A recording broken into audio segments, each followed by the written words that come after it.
नमस्कार,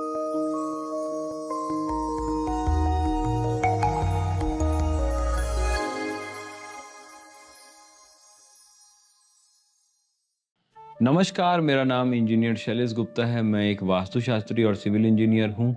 आज मैं आपको वास्तुशास्त्र में विथिका के बारे में बताना चाह रहा हूँ। विथिका क्या होती है? जो आपके घर का एक बाउंड्री वॉल होता है, जो आउटर स्पेस को आपके घर को बाकी के स्पेसेस से सेपरेट करता है।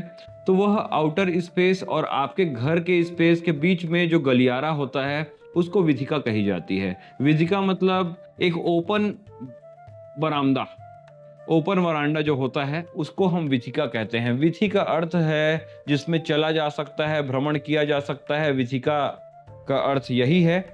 तो हम विथिका के बारे में यह समझते हैं कि यह भी आपके भवन का प्रत्यंग है, यानी आपके भवन के वास्तु का अंग है। यह आपके वास्तु से अतिरिक्त नहीं होता।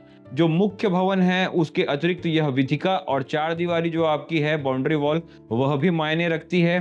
तो घर के विस्तार के तीसरे हिस्से जितने माप में विथिका होनी चाहिए, यानी जो आपका फ्रंट है, आपके प्लॉट का पूरा फ्रंट है, जैसे 40 फीट है, उसका तीसरा हिस्सा कर देंगे, उसमें आपकी विथिका होनी चाहिए, बाकी में आपका भवन होना चाहिए। मत्स्य पर पुराण के अनुसार घर के आगे जो विथिका बनी हुई है उसे शोषणीय वास्तु कहते हैं। बगल में उस जो अगर विथिका बनी हो उसे सावस्तंभ वास्तु कहते हैं। और जो विथिका पीछे बनी हुई हो, यानी गलियारा पीछे छूटा हुआ हो, उसे शास्त्राशय वास्तु कहते हैं या सायाश्रय वास्तु कहते हैं। तो अगर किसी घर में चारों तरफ विथिका बनी हुई है, उसे सुव्यवस्थित वास्तु कहते हैं या सुस्थित वास्तु कहते हैं। तो इस प्रकार की विथिकाओं का निर्माण पहले से हमारे घरों में होते आ रहा है। विथिकाओं का वर्णन वास्तुशास्त्र में हमेशा से ही है। विथिका का निर्माण करने से हमें वेंटिलेटेड एयर वाले कमरे मिल जाते हैं, जिसमें हमें बाहर मार्गों के में वेंटिलेशन नहीं निकालना पड़ता। हम अपने ही स्पेस में वेंटिलेशन और विंडोज को दे सकते हैं।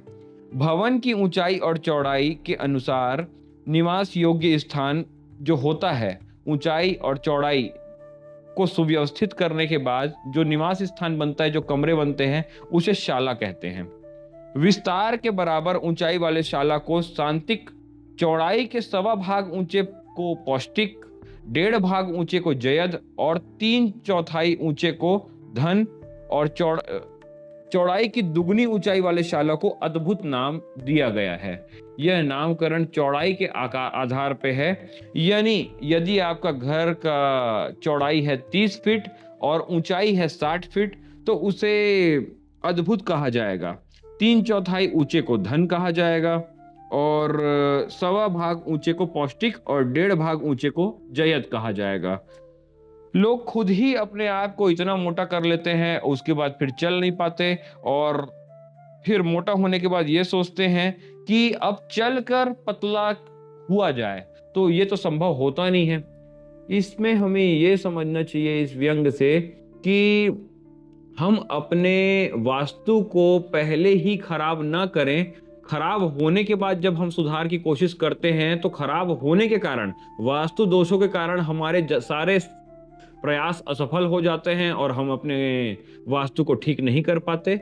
इसलिए हमें वास्तुशास्त्र के अनुसार घर की प्लानिंग करनी चाहिए और सही प्लानिंग के साथ घर बनाना चाहिए, ना कि आपको घर बन जाने के बाद उसमें थोड़े बहुत सुधार करके वास्तु को करेक्ट करने की कोशिश करनी चाहिए। धन्यवाद।